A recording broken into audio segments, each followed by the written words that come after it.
Well, the level of competition jumps up exponentially over these last three games, but Holy Trinity opened its title quest tonight looking like a team whose purpose would not be shaken by circumstance, opponent, or stage. Round one in the quarterfinals against Lamar's Gellin, a really good showing. Game number one to the Lady Crusaders by a score of 25-15, and there was more of that to come. Allie Randolph setting the table, and you can close your eyes and count to Fecky right here as Michaela throws down hard, one of her 21 kills of the night. She was ably supported in this one by Madeline Orton, who had herself a fantastic showing in the quarterfinals. Kill here, but Madeline Orton is not done yet. How about another kill from her? 11 of those on the night. Beautiful stuff from her as well. And then more to come from Miss Fecky with a jump serve of death right on down. You can't return it. Game number two to Holy Trinity as well, 25-13. Fecky and company looking to close this out rather quickly in this one. More Orton, though, right there to make it 25-13 in that second game. Game three, more of the same as the Crusader fans looked on and enjoyed.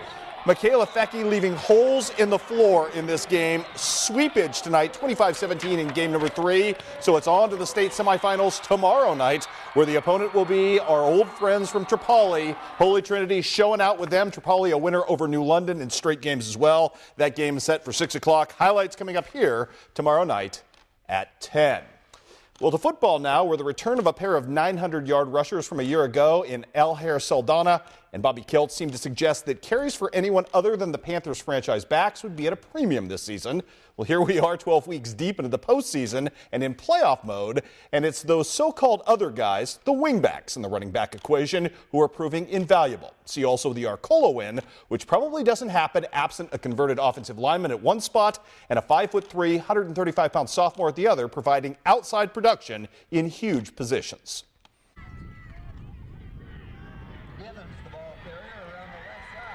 Alher and Bob, everybody has to go and guard them, and then I just kind of sneak out of the back and get big plays whenever we need them. He just loves football, loves to play. You know, he's not very big, but he's very fast. You know, he's a track kid, and you know, when we can get him to the edge, he does a great job. And actually, against North Green, he played fullback in the first time we played him in week one because Bob was out.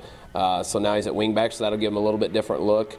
But to have him, you know, counteract an Alher and then be able to run Trey as well, you know, we feel real good about those guys we got at that other wingback spot. Yeah, Trey's a big back, so he can pretty much run anybody over when he wants to. Then I'm kind of the speed back and can get by people when needed. Trey's a football player too, and we talked towards the end of the season after we kind of moved Shake to guard that we got to get him on the field on offense somewhere, and so we moved him back to wingback, and he's been more of a blocker, but with what they were doing defensively to Alher's side, last week we gave Trey the ball a lot, and he made some big plays for us, and he's going to continue to play on offense, that's for sure.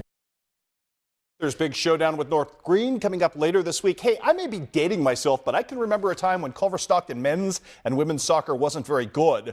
Man, is it good now. Culver Stockton upsetting the number 6 team in the nation tonight, Mo Valley, on the men's side to move into the Heart of America Conference Tournament Championship game. That means Culver Stockton gets to host, winning in overtime, 4-3 tonight. They will host Baker coming up at 1 p.m. on Saturday. Just wow. Both Culver Stockton teams now in tournament championship games. Culver Stockton volleyball, after a great season, however, falls short tonight against Mid-America Nazarene in 4 games, losing 25-27, 25-27, 25-20, and 22-25. Great season for them, but unfortunately, it comes to an end for Karen Kemner and company. We had some basketball on the college docket tonight. Kelly Quiggle's HLG squad invading the Joe Charles Fieldhouse. Good start for them as Morgan Winkler doing some things in the low blocks. Nice little scoopage shot for her. However, at the other end, Culver Stockton attacking. Nikki House, wow, with the steal right here, and she's going to go floor length, giving her team a 2-point lead at this point.